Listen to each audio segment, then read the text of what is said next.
Dimitri Tona, një djalë korçar që vjen nga një familje me traditë në biznes, është përfshirë për herë të parë në politikë si kandidat për deputet në siglën e Partisë Social-Demokrate. Në një intervistë për CNA TV ai tregon se pas përfundimit të studimeve në një nga universitetet më të mira në Tiranë, është angazhuar në fusha të ndryshme të biznesit. Ai tregoi se njihte mirë problematikat jo vetëm të qytetarëve, por edhe të sipërmarrjes.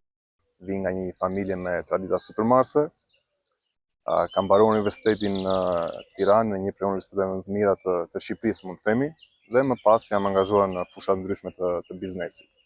Duke marrë parasysh që jam marrë në disa biznese të ndryshme, në fusha ndryshme, kam vërë edhe problematika të ndryshme të biznesit në Shqipëri, qoftë edhe problematika të ndryshme për njerëzit, për popullin përgjithësi. Tona tregon se politikën nuk e kishte synim, por realiteti e shtyu të kthehet në qytetin e lindjes për të dhënë kontributin e tij. Ai shprehet se zgjodhi Partinë Social-Demokrate për shkak të besimit që ka krijuar te kryetari Tom Doshi dhe ndihmës së vazhdueshme që ky i fundit u ka dhënë njerëzve pa kërkuar asgjë në këmbim. Them drejtën, nuk kam dashur ndonjëherë apo nuk kam menduar ndonjëherë që t'i përfshihem politikës në një farë mënyrë.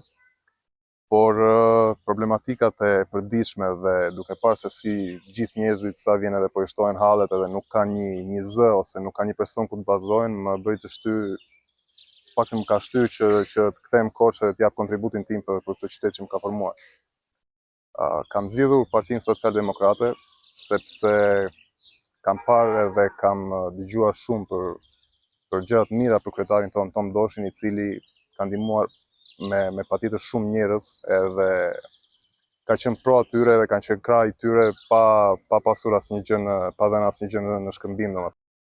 Duke folur për përfshirjen e tij në listën e kandidatëve, Tona shpreh vlerësinë për grupin me të cilin ngaron, sepse sipas tij bëhet fjalë për të rinj të papërlyer në politikë, me dëshirë për të qenë sa më pranë qytetarëve dhe për të përfaqësuar hallet e tyre në mënyrë dinjitoze. Modeja i ndalet edhe te programi i PSD-s.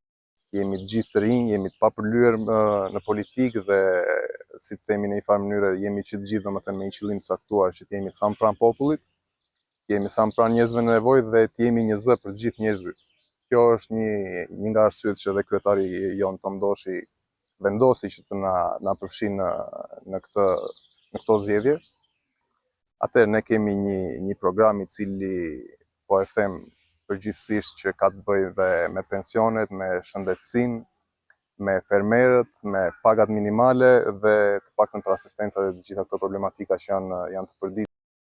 Kandidati i Partisë Social-Demokrate thekson se çdo ditë po vrehet rritja e mbështetjes së qytetarëve, të cilët shohin te kjo forcë politike një qasje ndryshe dhe më afër nevojave të tyre. Sipas tij, kjo dëshmon për një besim në rritje dhe shpresë të re për të ardhmen e rajonit.